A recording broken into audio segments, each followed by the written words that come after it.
Olá, Marcos Borges, meu amigo. E aí, combatente? Como é que você tá, cara? Tudo bem? Tudo bem, graças a Deus, rapaz. Queria te ver. Você tá com a cara boa, descansado. É, rapaz, apesar que hoje eu pedalei uns 30 km, cara. 30. Eu pedalei hoje 40 km, cara. Aí eu Rapaz, acordei, tomei banho e fui trabalhar. é isso aí, cara. Você não tá fraco, não. Alegria receber você aqui para o bate-papo. Hoje eu quero bater um papo aqui com meu amigo Cote sobre política, futebol e religião. Tudo que não discute. Então, o nome dessa live hoje é Cote e JB discutem política, futebol e religião. Cote, mas todo mundo está querendo saber uma coisa de você. Você é anjo, né? Você está aqui enganando a gente, né? Porque, Rapaz, Cote, como diz você, o você é Wade o Uber, cara. né? Como diz o Wade, né? Que o pessoal falava isso do pai dele, né? Seu pai é um anjo, tá? Bom, Não, não, rapaz, mas anjo eu não acho que você está casa.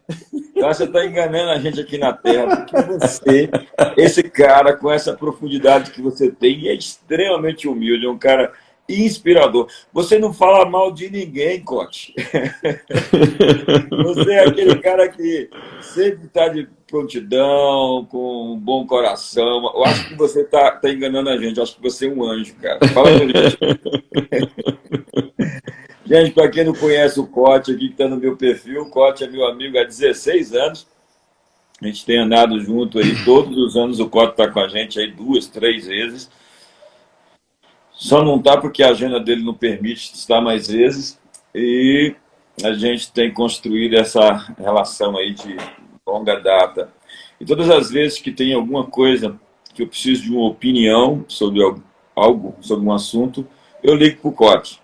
Eu tenho meu pastor que me batizou há mais de 30 anos atrás, que me mandou para a faculdade, que me colocou a primeira vez para pregar, e que às vezes eu ligo pedindo oração ou sobre qualquer tema. Mas o Cote é essa pessoa que, quando tem algum assunto que eu quero a opinião de alguém que tem uma palavra equilibrada, equalizada, é o Cote. Ele é o nosso professor, nós temos uma grande admiração pelo seu ministério. Muito obrigado, Cote. Rapaz, olha, eu assim, aproveitando esse momento, viu, JB, e quero expressar minha gratidão aí por vocês, pela CN.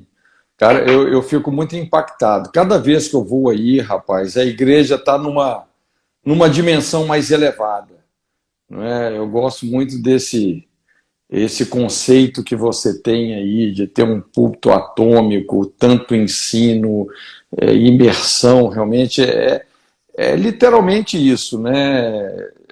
Esse mandato cultural da gente poder emergir essa geração nos valores do reino. Puxa vida, assim, é um presente de Deus, porque a gente que roda muito, viaja demais, né? Então eu sinto muita falta disso, sabe? De repente encontrar esses oásis, né? As conferências que eu vou aí, rapaz, às vezes a gente vai assim, entre aspas, né? Para ministrar, cara, mas a gente vai para ser ministrado, rapaz. É muito bom, muito joia. A gente estava me falando hoje, você tem que estar aqui esse mês. Eu nem te falei, mas falo depois. Cote, você não era alguém que se pronunciava politicamente, mas de um tempo para cá eu vejo você muito super ativado nesse assunto. Acredito que você, como eu, descobriu a grande ameaça que a gente tem à nossa frente, o grande desafio para as futuras gerações, que é o que definimos como marxismo cultural. O que se deve, na verdade, porque esse sentimento de alarme, de alarde, o que você está vendo no horizonte que realmente ameaça a nossa existência e por que você hoje está tão posicionado politicamente com relação a essa agenda? Olha só, JB, eu vejo o seguinte, né? Quando a gente entra numa fase que a igreja brasileira entrou, Porque Jesus não falou só em discipular pessoas, mas ele falou em discipular nações. Quer dizer, você entrar numa fase de você emergir as instituições de uma nação nos valores do reino de Deus, você tem que ter feito a lição de casa primeiro, que é ter um discipulado muito capilarizado em toda a nação. Assim, eu fico impactado, rapaz, com a dimensão da igreja aqui no Brasil. Eu tenho aproximadamente 35 anos que eu viajo, né, o Brasil inteiro, 35 anos mais ou menos. Teve ano que dos 12 meses, 8 meses eu estava na estrada, porque também é a minha chamada, né?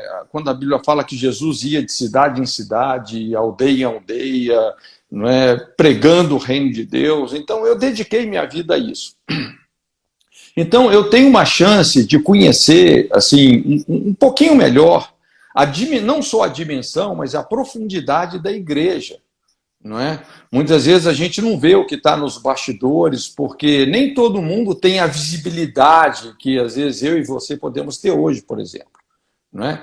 Mas é impressionante o que Deus faz através dos anônimos, do anonimato. Então, existe no Brasil, rapaz, uma igreja extremamente poderosa, rapaz. É difícil até a gente conseguir, como eu disse, dimensionar isso, né?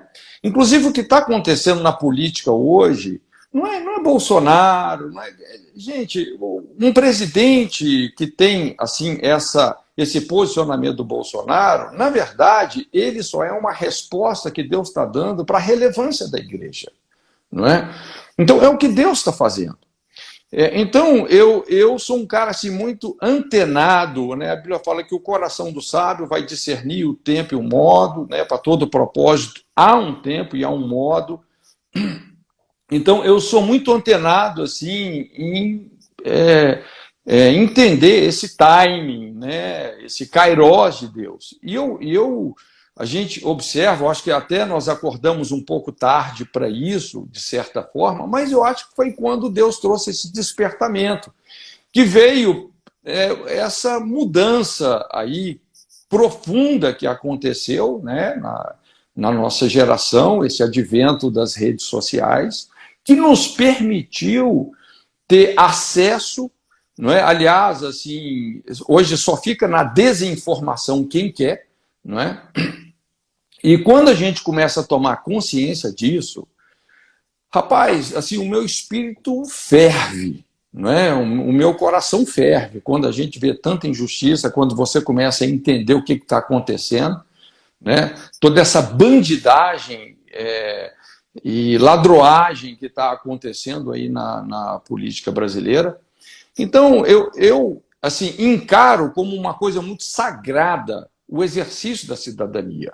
Talvez é o aspecto mais básico do nosso sacerdócio, porque você pode observar que as principais questões morais, elas são decididas principalmente no campo da política. Lógico, elas estão sendo, tem muito a ver com a espiritualidade da igreja, né? Igual eu falei, esse dever de casa a gente nunca pode deixar de fazer, não é? Mas as principais questões morais que vão decidir o futuro aí das próximas gerações, elas estão aí no campo da política. Na antiguidade, um dos principais ofícios sacerdotais era o legislativo. Quem que legisla? Quem que era o legislador, o legislativo, o judiciário? Não é? Exatamente o sacerdócio. Essa é uma questão de sacerdócio. Então, eu enxergo hoje, assim, essa guerra cultural, para mim, é uma seara. E eu estou nela porque eu creio assim, que o Espírito Santo me sintonizou, colocou essa trombeta na minha boca. E eu quero tentar tocar essa trombeta da maneira mais afinada possível. Não é? Eu acho assim, muito importante cada pessoa entender a sua seara, não é? Também a maneira de fazer a guerra, né? Cada um tem a sua forma de fazer a guerra, não é? Mas o importante é obedecer a Deus. Então eu entrei, né, acho que de alguns 3 anos para cá, realmente, assim, eu dei uma... Lógico, não deixei de fazer nada que eu sempre faço, né? Eu sou um cara assim, muito comprometido com o discipulado dessa geração, né? Assim, graças a Deus, Deus me deu assim uma abertura muito grande com líderes, com pastores do Brasil inteiro, fora do Brasil.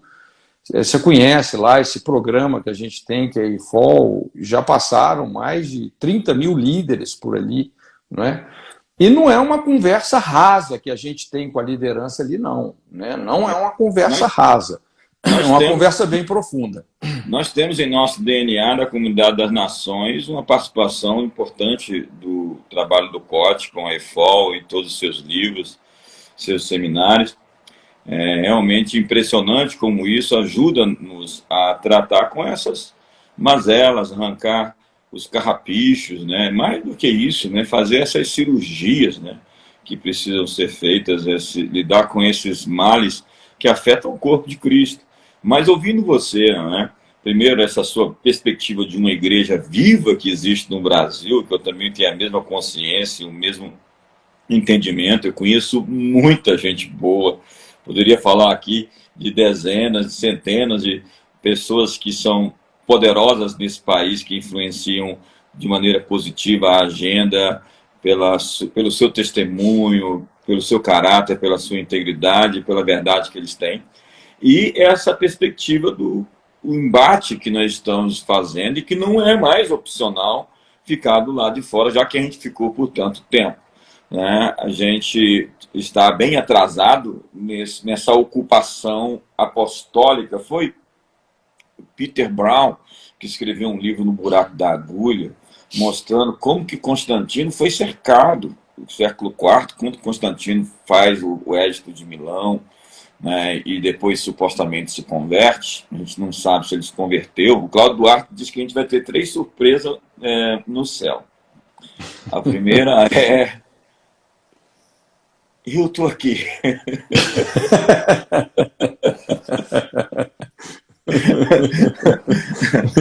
A segunda surpresa é: você está aqui? Esse Cláudio é uma figura. E a terceira surpresa é: cadê fulano? Cadê fulano? Fulano não está por aqui por quê, né? Então a gente vai descobrir se o Constantino, o imperador, então, se converteu ou não. Eu tenho minha suposição que não. Ele já foi batizado na morte,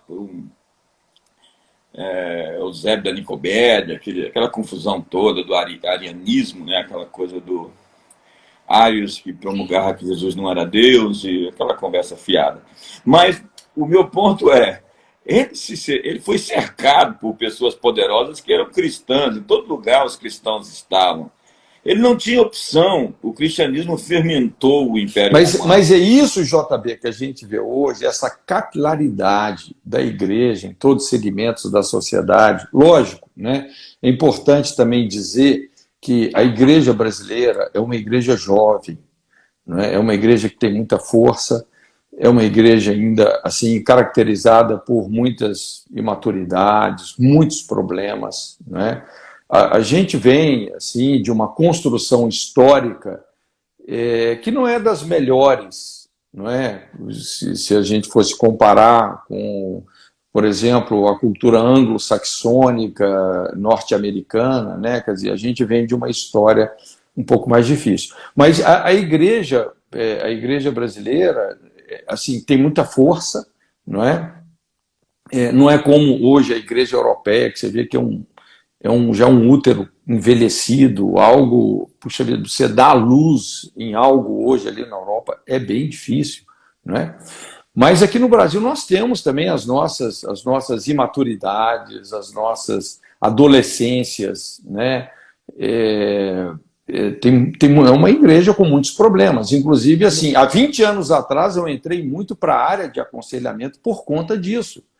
Então existem vários paradigmas culturais e que são pautas também assim da moralidade, né? Que a gente precisa de intervir essa cultura da fornicação, a cultura do adultério, não é? Assim, hoje a gente vê muito problema, a cultura da corrupção, né? Então a gente vê muito problema. Mas em relação à política, assim, isso assim, eu estou falando mais pessoalmente porque foi o que, assim, eu sinto que o Espírito Santo, né, move no meu coração, mas Deus me chamou para esse gap aí, para essa lacuna, que é essa alienação profética, né? Assim, muitas vezes os nossos posicionamentos, obviamente, eles estão ligados com a nossa cosmovisão bíblica, não é? E hoje existe, assim, a gente construiu muito esse negócio, né? Essas falas, esses sofismas, né? Que a área política, e normalmente é o que acontece na prática. Outro dia eu tava vendo alguns comentários sobre isso. Por exemplo, normalmente as pessoas mais sérias, né, as pessoas de bom caráter, cara, elas têm assim ojeriza de política. E com isso, quem acaba entrando na política são as pessoas assim bandidas, infelizmente, não é? E agora está havendo um despertamento muito grande, né? De uns 4 anos para cá tem havido um despertamento muito grande aí nesse sentido. E quando a gente entra, então, nessa arena, aí, nessa seara, que é, por exemplo, a minha pegada não é a pegada partidária, de ocupação de espaço partidário, não é? Assim, às vezes o pessoal até confunde muito o meu posicionamento nesse sentido.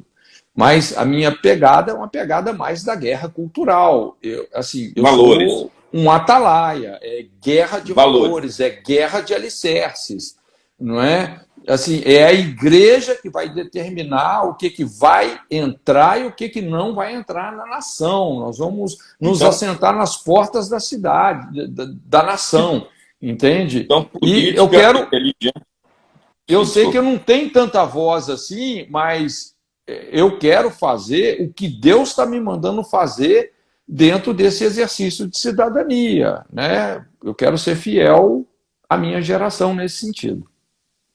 Esse aqui é Charles Spurgeon, considerado como o príncipe dos pregadores, pastor batista da Inglaterra, de Londres. Estive lá na sua igreja outro dia. É incrível que se tornou, como esses movimentos de avivamento de vida se tornaram movimentos de pouca expressão espiritual, onde não existe mais uma chama acesa. Mas ele dizia, esse grande sujeito: só os tolos acreditam que política e religião não se discutem.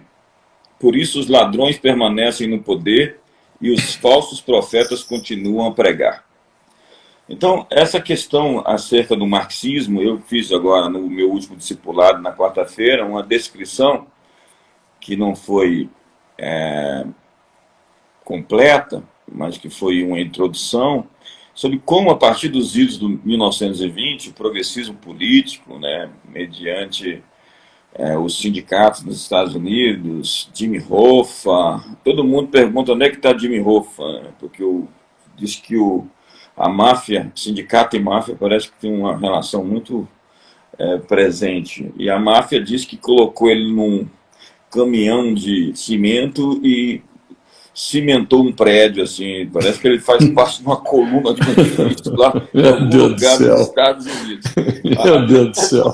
Onde está o corpo do Jimmy Hoffa, que foi o sindicalista que se envolveu com a máfia e todo aquele progressismo político, aquele movimento que se iniciou, que era a reverberação da revolução de bolchevique lá, então, na Rússia, então União Soviética.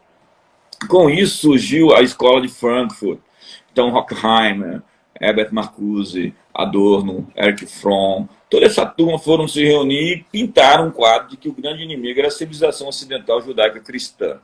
Né? E foi Lukács, né, lá na Hungria, e o Gramsci, lá na Itália, que mostraram, né, essa radiografia que fazia a revolução, porque a revolução falhou, o marxismo falhou, aquilo que chamamos de marxismo clássico, os crimes de Stalin começaram a aparecer posteriormente, o Nikita Khrushchev mostrou tanto de gente que Stalin matou. Só em 3 anos na Ucrânia foram de 7 a 9 milhões de pessoas morreram de fome, no inferno rigoroso, porque ele cercou a cidade, não deixou ninguém entrar. Eu estava com o embaixador ucraniano aqui na minha casa no jantar, e eu falei a palavra, o Holodomor. Ele começou a chorar na minha frente, chorar copiosamente. O Holodomor, que foi esse grande genocídio, né, no mundo, de 6 a 9 milhões de pessoas, mais gente do que os judeus que morreram na Segunda Guerra Mundial. Então, eles começaram a traçar um plano, fugiram para os Estados Unidos, quando Hitler assumiu, estabeleceram em Colômbia, na Universidade de Colômbia, e começaram, com seus tentáculos, a influenciar toda a cultura. Mídia, artes, Hollywood, sistema educacional. E a influência deles foi tão poderosa que eles realmente sequestraram a cultura americana, né? E isso reverberou significativamente no mundo todo, porque a partir da América eles fizeram essa revolução. Um deles que se destacou foi o pai da Revolução Sexual, o Herbert Marcuse, junto com o Alfred Kinsey, que escreveu um livro chamado O Eros e a Civilização, onde ele preconizava que a destruição da civilização se dava a partir da destruição da família cristã, judaica cristã, a família patriarcal. E meu próximo ponto com você é esse. Nós somos uma civilização ocidental, judaica cristã, com valores, e o principal desses valores é a família, né? Tudo é Deus, a família. Contudo, o que nós vemos, porque antes não tinha esse modelo familiar que nós temos hoje, antes do cristianismo, do judaísmo, do cristianismo, a coisa era muito tribal, né? Lá em Roma o cara tinha a esposa e tinha outras mulheres, e tudo isso era muito, muito legal, né? Foi o cristianismo que normatizou essa ordem, e o Vichal vai escrever lá no livro dele sobre a reforma protestante, e o Tocqueville vai escrever posteriormente, lá em 1830, 40, quando ele publicou o livro A Democracia Americana, sobre o poder das mulheres americanas. E o Vichal, falando da reforma, vai falar justamente da Catarina von Bora, que era uma mulher forte, as mulheres começaram a ter seu espaço, e o mundo mudou quando as mulheres foram levantadas, né? O que mais empoderou a mulher foi exatamente essa visão do casamento monogâmico. Sim, na minha opinião, essa foi a pedra de esquina da reforma de Lutero, não é? Quando ele confrontou todo esse modelo de santidade, né, associado com isolamento, celibato, não é? Aquela famosa frase dele, que a família é a escola do caráter, não é um monastério. Ele falava, 1 ano de casamento me santificou mais do que 10 anos de mosteiro. Não é? Então, isso daí, rapaz, assim, é que trouxe um movimento poderoso de civilização ali no norte da Europa, e com essas bases é que os Estados Unidos iniciaram, né? Você vê que os fundadores da América, lá, John Adams, o Benjamin Franklin, o Washington, Thomas Jefferson. Rapaz, os caras, eles escreveram uma constituição para crentes, não é? Eles colocaram assim um modelo de Deus, porque assim, eles já não aguentavam mais aquele modelo de monarquia totalitária, era uma coisa que estava assim em falência no mundo inteiro, né? Falência na Inglaterra, na França, na Rússia, ninguém aguentava mais aquele modelo. Quando você assiste aquele seriado do John Adams, você vê isso. Cara, era um negócio assim, muito para quem não sabe, está na HBO, o seriado do John Adams, que mostra aquele momento que eles estão ali naquela sala, onde a Constituição é redigida, é assim, épico, né? É histórico. O seriado é fantástico. Mas, Cote, a minha pergunta passa por aí. A civilização ocidental tem como marca esse fundamento de família, pai, mãe e filhos. Se você mudar esse conceito de família, você muda a civilização. Hoje nós temos essa coisa binária, essa coisa de gênero. Judith Butler diz que são mais de 60 gêneros. Né? Em JB, olha só, mas tem uma coisa mais sutil hoje, assim, na minha maneira, assim, na minha leitura, a mentira mais destrutiva é o conceito de família sem o casamento. Porque sim, quando você tira o casamento da família, quer dizer, você está tirando o exercício da lealdade, da fidelidade, do compromisso, da confiança, do altruísmo. Você já está respondendo a pergunta. O meu ponto é esse, porque eu estava falando de Simone de Beauvoir, que diz que sexualidade não é uma questão biológica, mas é uma questão de construção social. E nós vemos aí tantos parlamentares, né, pleiteando a pauta dos costumes, lutando contra toda essa agenda, né, de ativismo progressista, de reformulação da família, e com práticas muito questionáveis na vida moral pessoal. Né? Nós vemos muitos defensores dessa pauta de costumes cuja vida não reflete a sua doutrina, ou seja, a sua ortodoxia diferente da sua ortopraxia. Isso é igual à hipocrisia. O maior crime, então, contra a civilização do ocidental é a falta de lealdade. Você acabou de apontar o chamado adultério. Rapaz, olha... Quando a gente olha assim para as escrituras, essa assim, é a essência, né? É interessante que, inclusive, quando a gente olha esse pecado da idolatria, muitas vezes ele é considerado como um adultério espiritual. Essa figura do casamento, esse conceito, esse modelo do casamento, eu sempre digo que o reino de Deus ele caminha por uma plenitude que é o casamento. Quando a gente pensa nesse ápice, nesse ponto mais elevado do propósito de Deus para a humanidade, tudo vai culminar num casamento. Quando a gente pensa aí o que é a volta de Jesus? É um casamento, as bodas do Cordeiro. Então, eu sempre, inclusive, assim, eu tenho uma mensagem sobre casamento que eu falo exatamente isso que eu estou falando aqui, não é? Puxa vida. Eu peguei essa mensagem sua, eu peguei essa mensagem e preguei ela, foi boa pra caramba. Prega mesmo, cara.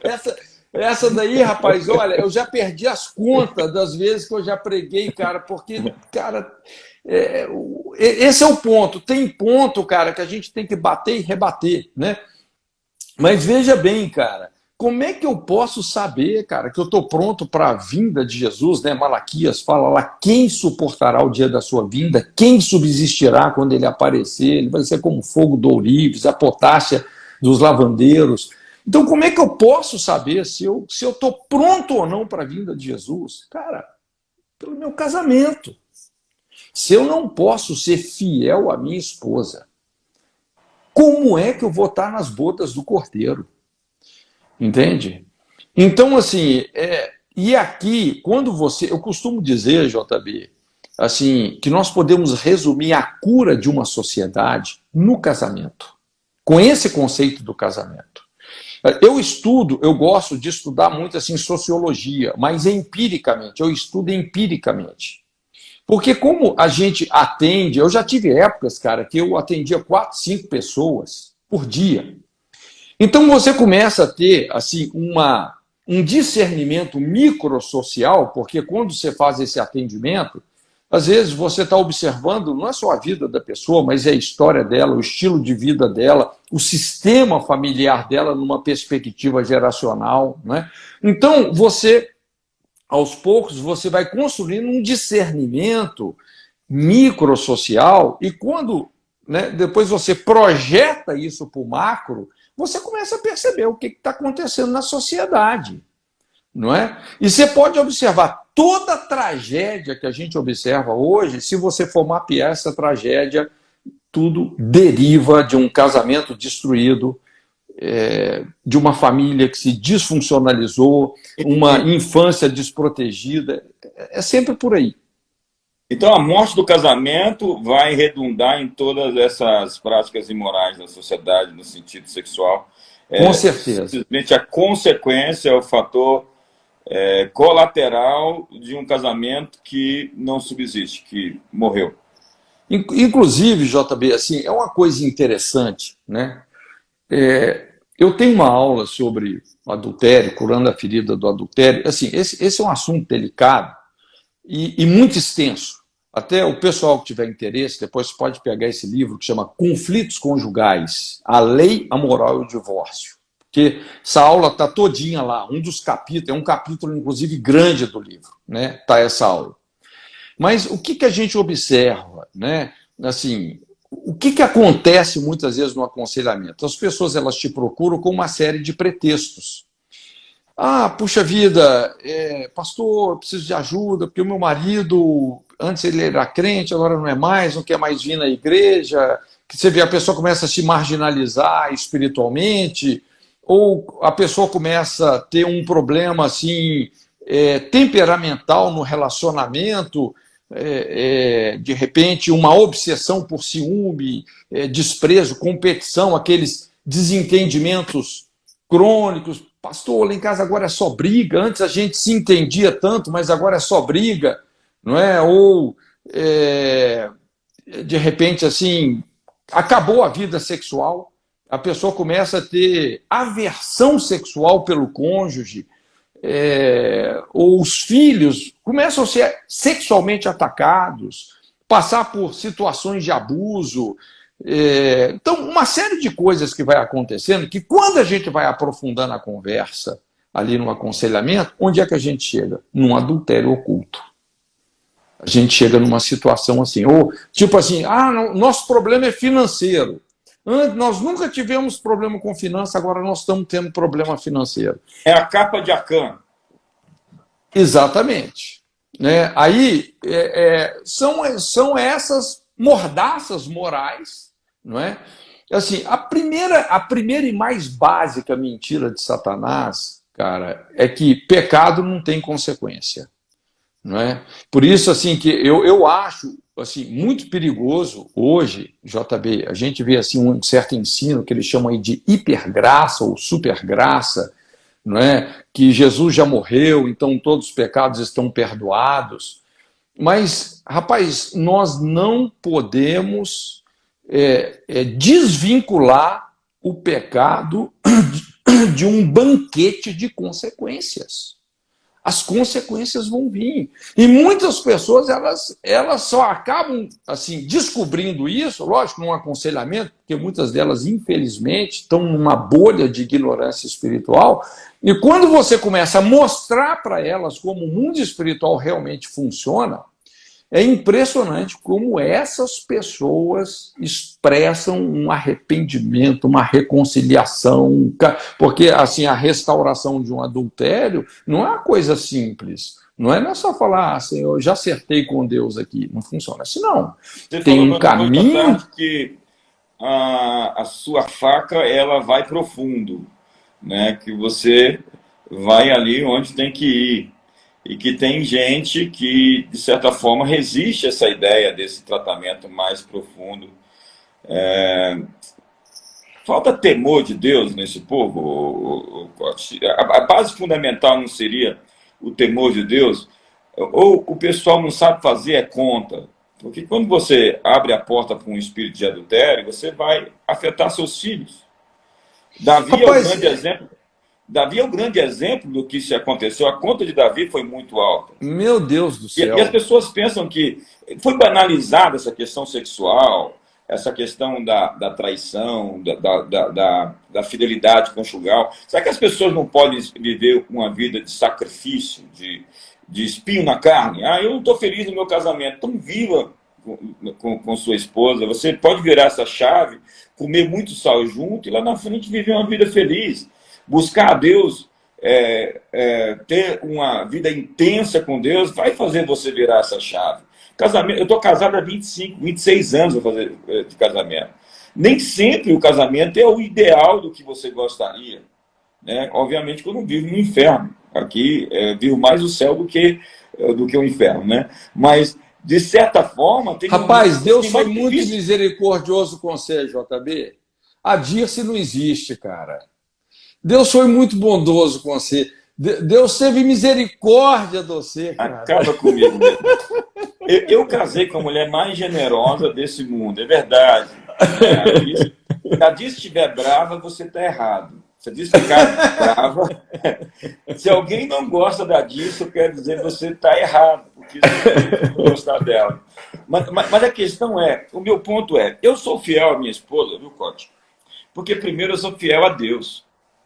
O meu compromisso Lógico. primário, primordial, fundamental, está com Deus.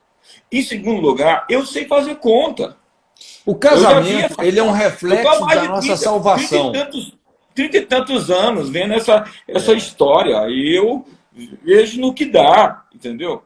E parece que está assim, virou uma coisa muito irresponsável por parte de muitos, onde se cruza uma linha, se transpõe um limite, se passa um muro, e o resultado disso é ser mordido por uma cobra, diz lá na Bíblia.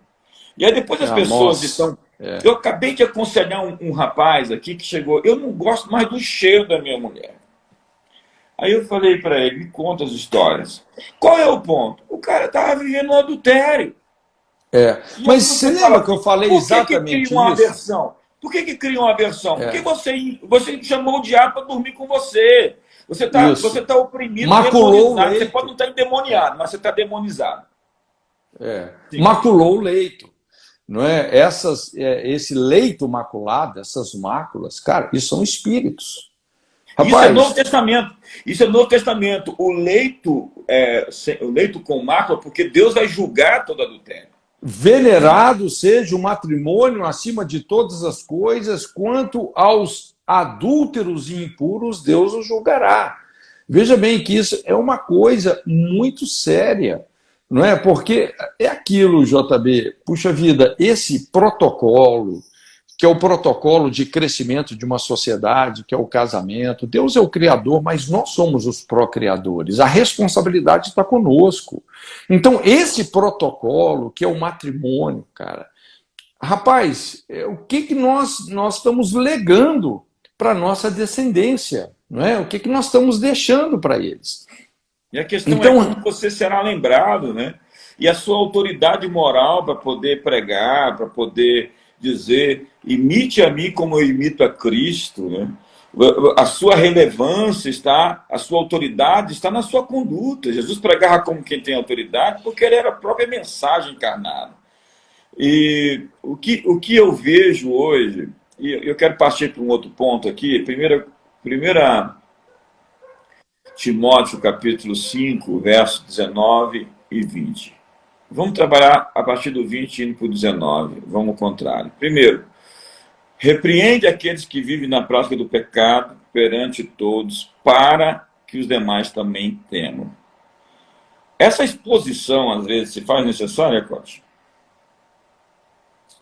olha, assim, eu costumo dizer o seguinte, né? É uma regrinha, não dá para generalizar. Pecado oculto que eu falo, são quando aqueles pecados na mente, eu tive um pensamento errado de você, mas eu não falei. Eu não vou confessar isso para você, eu vou confessar para Deus, ocultamente. Pecado pessoal, que aí já entra um adultério também, né? Pecado pessoal, você confessa pessoalmente. Pecado público, às vezes a gente confessa publicamente. Então, lógico, quando a gente. Por isso, assim, que a régua para uma liderança, a régua é mais elevada, né? Aquele velho ditado: quanto mais o macaco sobe, mais o traseiro aparece, né? Então, assim, nós que somos homens públicos, cara, nós somos público, não é? E a gente tem que aprender a se expor. Então, quando a gente vê lá o sacrifício pelo pecado do povo, o sacrifício pelo pecado do príncipe, cara, são medidas totalmente diferentes. Né? Então, lógico que o pecado de uma liderança, ele traz um encargo muito maior de restituição, de exposição, né? Isso é óbvio, né? Então, assim, tem coisa que é importante a gente corrigir publicamente, né? Eu, pessoalmente, nessas questões porque normalmente, assim, quando a gente atende muito caso, que as pessoas estão procurando ajuda. Então, a gente só dá esse caminho aí, né? Dá um caminho de restituição, fazer as devidas restituições. Quando entra nessa questão do adultério, JB, assim, eu costumo dizer o seguinte, né? Deixa eu pegar aqui uma linha de raciocínio, né? Depois, se você quiser também, você pode ir me ajudando aí nessa linha de raciocínio.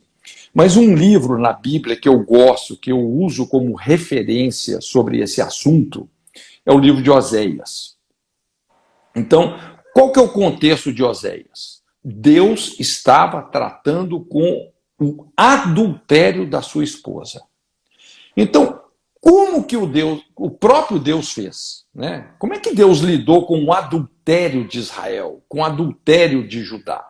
Como é que ele fez isso? O ponto mais elevado do livro de Oséias é um livro com poucos capítulos e capítulos pequenos, mas o ponto mais elevado é aquele versículo famoso lá de Oséias 6, né, quando ele fala: vinde, tornemos para o Senhor, porque ele despedaçou e no sarará fez a ferida e nola atará.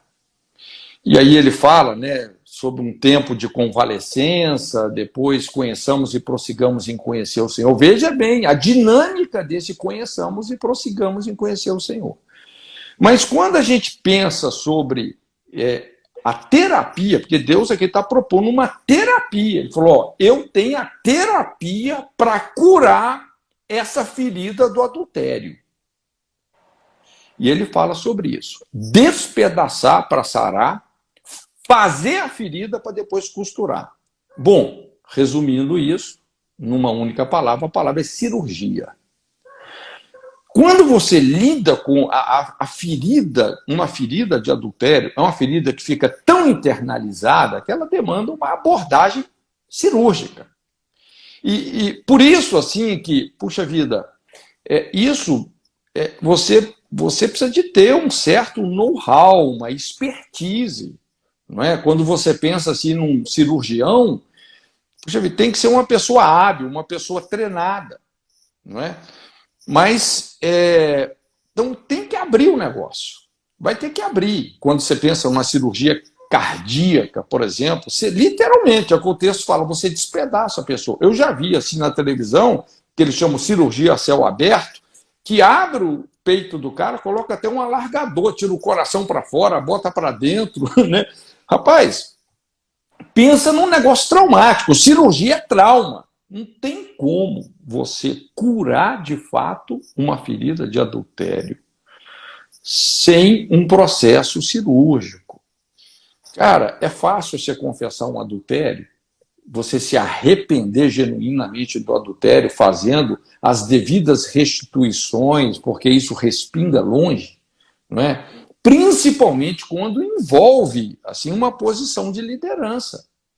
Não é? Aí que o rasgo é maior ainda. Até nessa aula que a gente tem lá sobre lidar com a ferida de adultério, assim, eu lido muito com esse conceito dos agravantes, porque a hora que a gente começa a aprofundar assim, a conversa nesse sentido aí dos agravantes, por se a pessoa se descobriu ou se ela foi descoberta, se houve um processo crônico de negação, porque é incrível, JB. Tem pessoas, eu já passei em situações assim que você quer ajudar a pessoa, mas a pessoa ela te pede aconselhamento, mas ela começa a mentir para você. Oh, não, isso aqui aconteceu, mas foi assim, joga a culpa para a pessoa e nega outra, nega outra, nega outra. E você vai ver que às vezes até o problema maior da pessoa não é nem o adultério, é a mentira. Então, assim, é complicado. Não é? Eu já atendi situações, por exemplo, o cara se envolveu com a esposa da irmã. Imagina, né? Uma coisa é uma restituição ali, né? Entre o casal, outra coisa já envolveu a família. Então, a sangria é muito maior.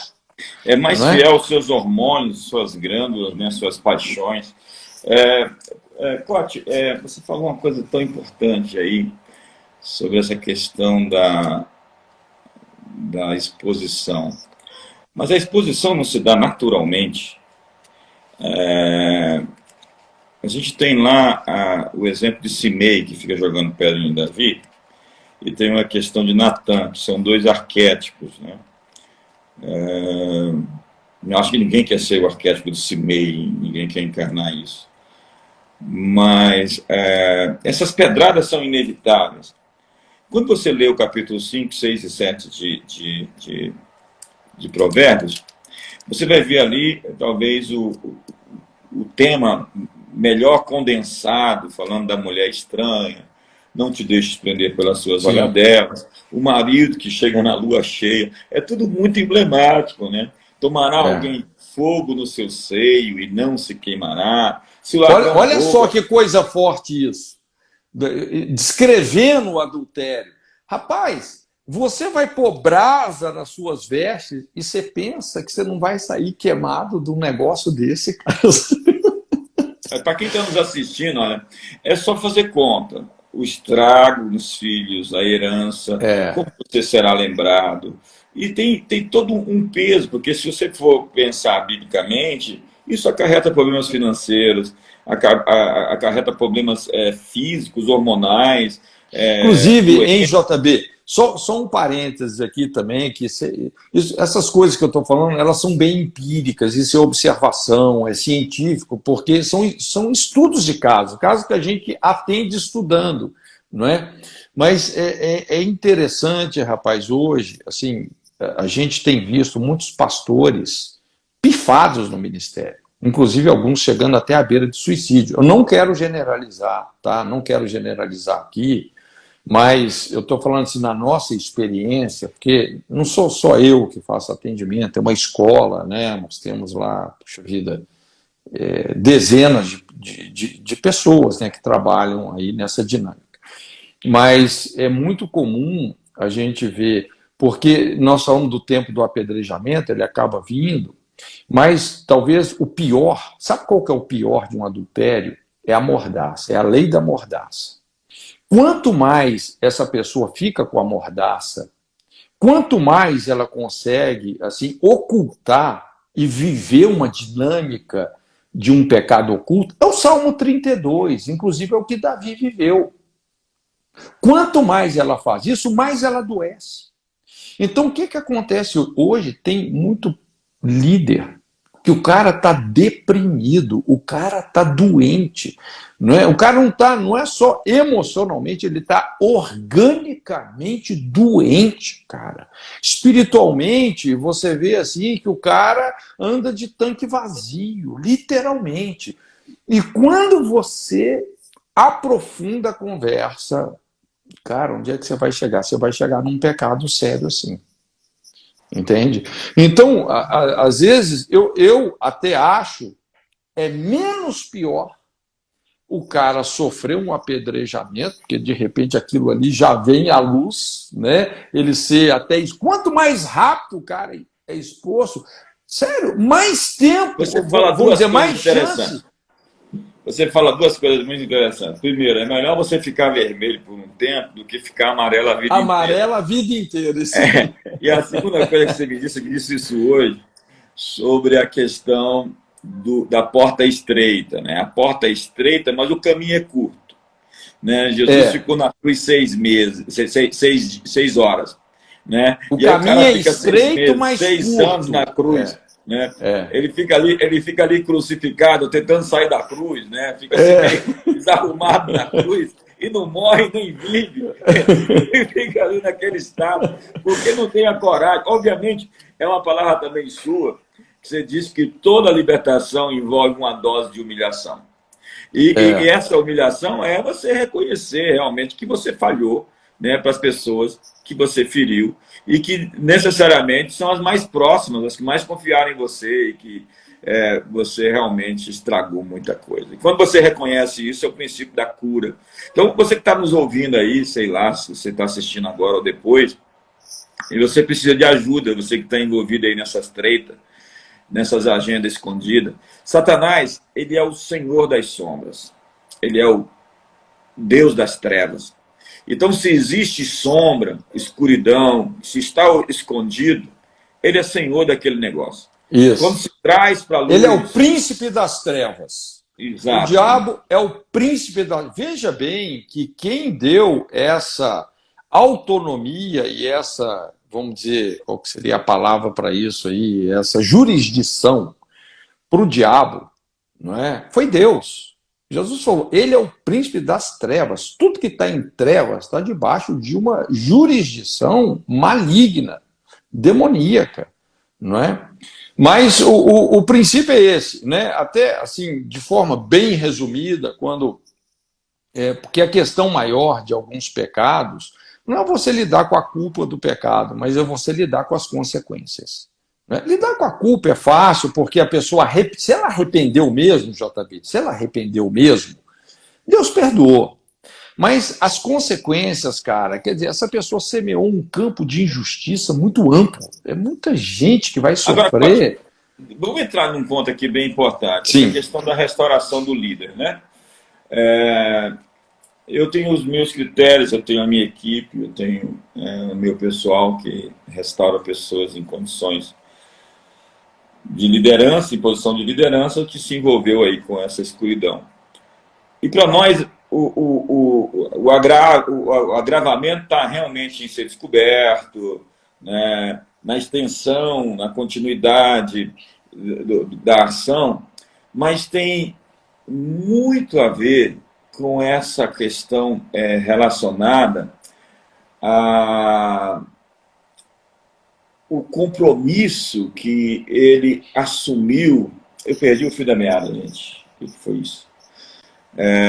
Essa questão da disciplina, ela tem a ver com a reincidência. Peguei o fio. Que é uma coisa muito séria. Mas quando a situação se repete, já se caracteriza um hábito. E para nós, dentro do ministério, isso é coisa de lobo. Né? Quando a pessoa começa a devorar as ovelhas. Quando em um papel de liderança, de proteção, né, de pai, de autoridade, a Sim. pessoa está ali se aproveitando da posição para poder, de alguma maneira, atacar o rebanho. Isso é coisa de lobo. O que você pensa sobre isso? Então, olha, é muito fácil assim, né? Quando a pessoa começa a fazer essas escolhas erradas, ela, mais rápido do que imagina, ela deixa de ser um pastor e passa a ser um mercenário. Na maioria das vezes, ninguém planeja ser um mercenário, né, JB? O cara fala assim, eu quero ser um mercenário, vou entrar na igreja para ser um pastor e tal, né, e me tornar um mercenário. Não. Né? Às vezes a pessoa começa com esses descuidos, não é? Com esses descuidos espirituais, e daqui a pouco esse troço assim, vai crescendo, vai envolvendo outras pessoas. Inclusive, essa pessoa agora, ela não quer resolver esse problema porque ela depende daquele ganho financeiro. Eu estou falando situações, inclusive, que eu já atendi, não é? Então, a pessoa depende daquele ganho financeiro, não posso me expor, não posso, e ela entra num processo de negação, não é? Então, daqui a pouco, veja bem, assim, a pessoa, vamos dizer, é o que João Batista falou, como que você vai escapar da ira vindoura? Eu tenho atendido situações de pastores, cara, que esses caras, realmente, os caras literalmente fizeram a cama no inferno, JB. Literalmente, não é?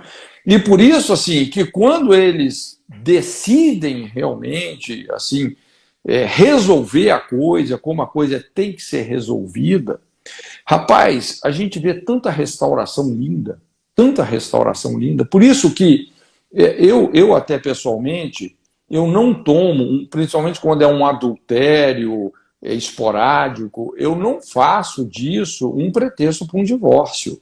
Não é? Né? Divórcio, assim, um outro assunto muito delicado, né? Normalmente tem duas terminologias aí que, vamos dizer assim, que enquadram o divórcio, né? Moisés falou sobre Eruadabá e Jesus falou sobre porneia, não é? São terminologias assim gerais que envolvem, inclusive, a imoralidade, mas eu não faço de um adultério esporádico um pretexto para o divórcio. Aliás, o que a gente mais tem visto é casais que, apesar, e não quero minimizar aqui, tá, a ferida de um adultério, né? Não quero minimizar, não sai barato, né? Mas a gente vê muita gente que passou por isso e hoje o casamento se tornou até melhor do que era antes de acontecer essa bagaça. Não é?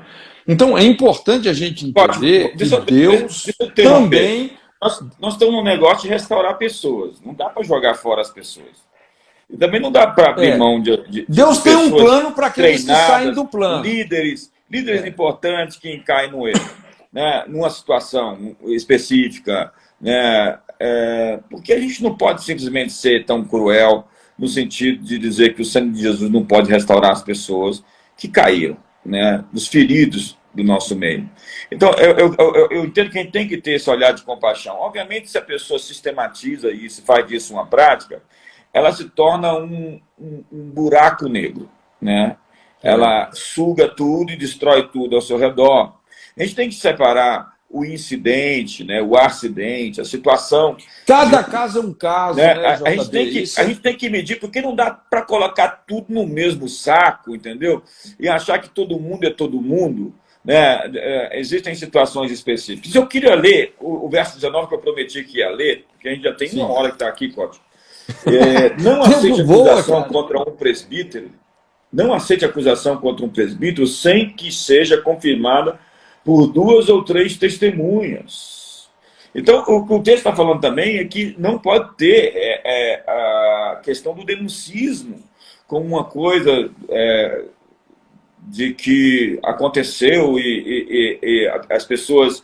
Várias situações. Você está aí nessa estrada e você sabe o quanto que as pessoas querem prejudicar outras, né? Com ataques, com calúnias, com difamação e essas coisas. Então, a gente tem que deixar isso no radar. Não pode ficar simplesmente uma coisa irresponsável, né? A gente tem que se realmente prever que pode acontecer realmente de haver denúncias falsas contra pessoas que exercem posição de liderança. Obviamente que a gente tem que tratar essas situações com a medida certa. Como você diz, sua faca é profunda, né? E a gente não pode tratar uma cárie profunda. É uma cirurgia, né? É o bisturi.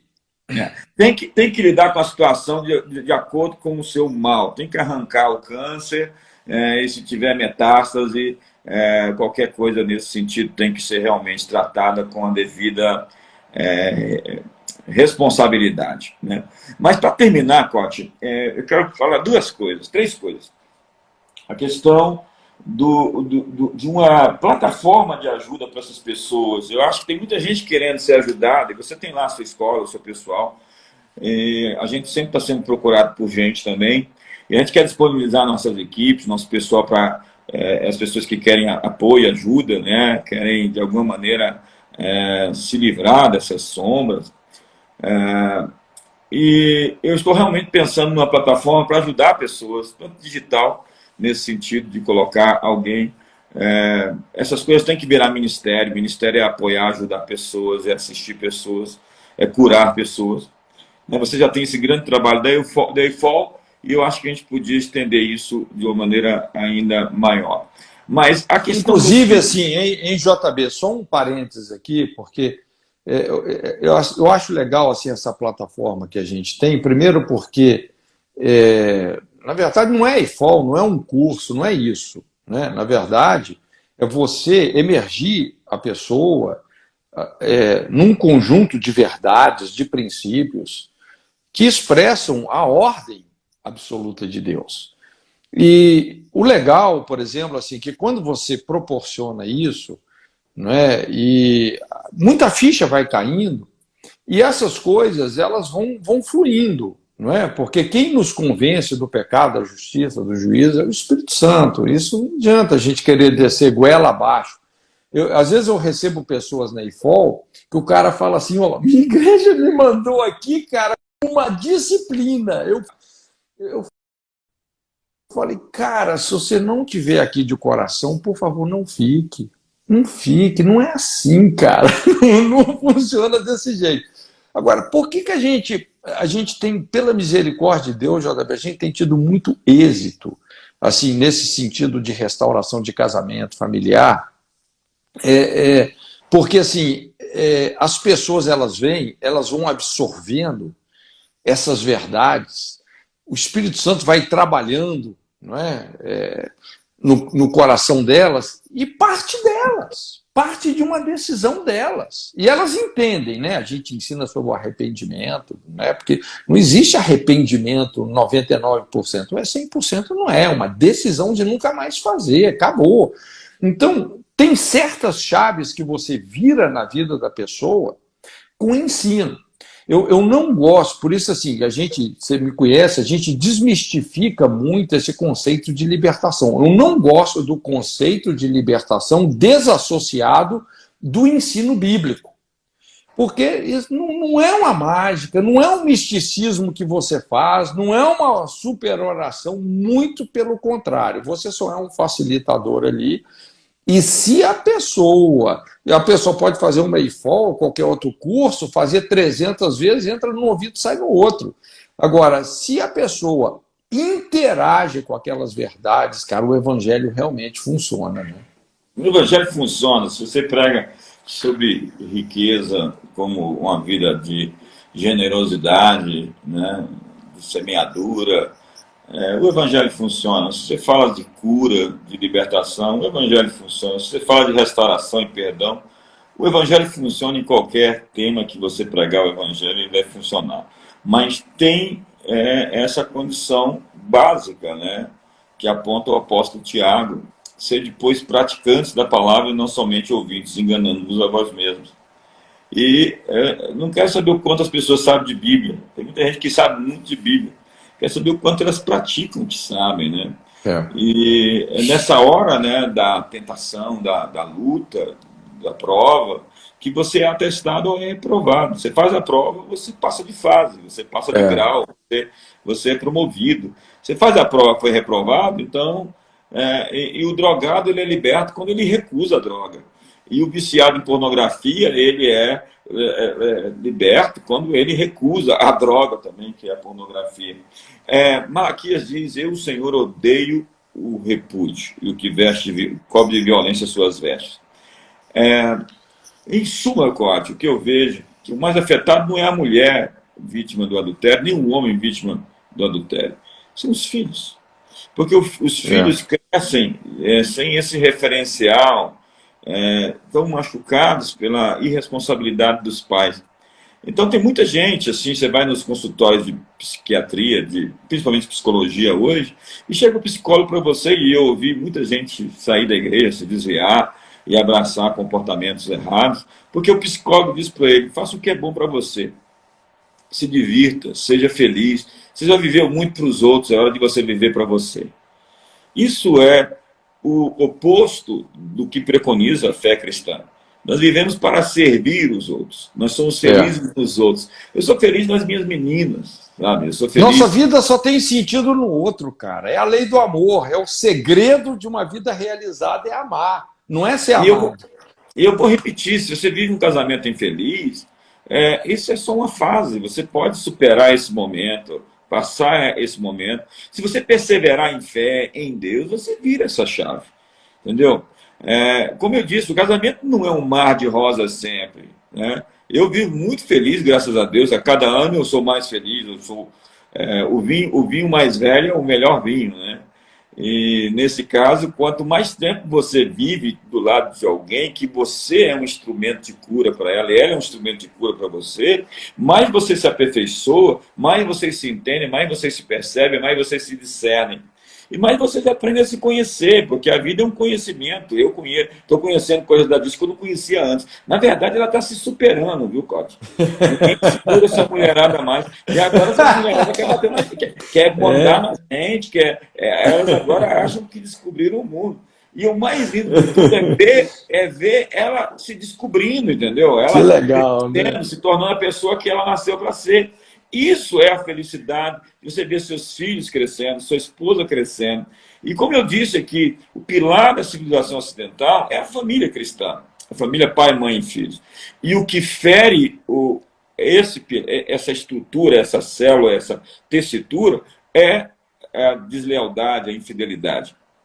E quando isso acontece, e é isso que eu ouvi numa mensagem sua, todos os outros comportamentos sexuais, inclusive a depravação moral dos filhos, a incontinência sexual, é o resultado da morte do casamento.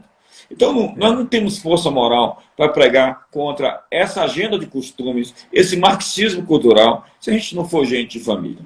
O que nos dá autoridade para combater toda essa agenda é ser pessoas que resolveram honrar a família, honrar a Deus em primeiro lugar, sua família e sua nação. Esse é o princípio de ser um conservador, e é isso que nós somos, senhoras e senhores. Cote, muito obrigado. Que bom, que conversa boa, abençoada. Essa é a minha pegada, cara. Eu tô nessa vibe aí. Eu quero fazer com você uma live por semana. Semana que vem eu vou fazer uma live todo dia. Vou fazer uma de saúde semana que vem com o Dr. Rafael Braca, sobre suplementação, cuidado na saúde. Porque a gente não falou do futebol hoje, né? A gente só falou sobre política e religião. A gente vai continuar discutindo aqui. Rapaz, eu estou desinteirado desse negócio de futebol, viu, cara? Você eu até gosto de jogar uma bolinha, mas, você é flamenguista, assistir jogo... Você é flamenguista, né? Não, só não. Que isso? Rapaz, o time que eu assim me identificava quando eu era criança é o Cruzeiro, né? Mas o Cruzeiro agora, pelo jeito, acho que está muito mal das pernas, né? Eu sou natural de Belo Horizonte. Então era o Cruzeiro. Meu pai era flamenguista e minha família, né? E eu cresci nesse ambiente e era flamenguista por família. Depois eu abandonei esse negócio de futebol, não fiquei muita idolatria nisso. Eu me apaixonei por Jesus, pela Bíblia. Aí esqueci essas coisas, sabe? Eu não sou aficionado nisso. De vez em quando eu torço. Eu torço por aqueles que estão fazendo certo. Eu torço pelo pessoal que está dando testemunho. Eu torço por aqueles caras que fazem um gol, levanta a mão pro céu. Isso aí é isso aí. Meu amigo Marcos Borges do Cote, vocês todos. Essa live não vai estar aqui no Instagram disponível, vai estar no meu YouTube. Então, se você quiser assistir outra vez e recomendar a outras pessoas, você tem que entrar lá no meu canal do YouTube. E semana que vem eu vou sequestrar o Cote Nu para estar comigo aqui. Mais uma conversa. Ele nem sabe como vai sequestrar ele. Um ótimo final de semana para todos. Deus abençoe, gente. Muito obrigado aí pela audiência. Beijo no coração.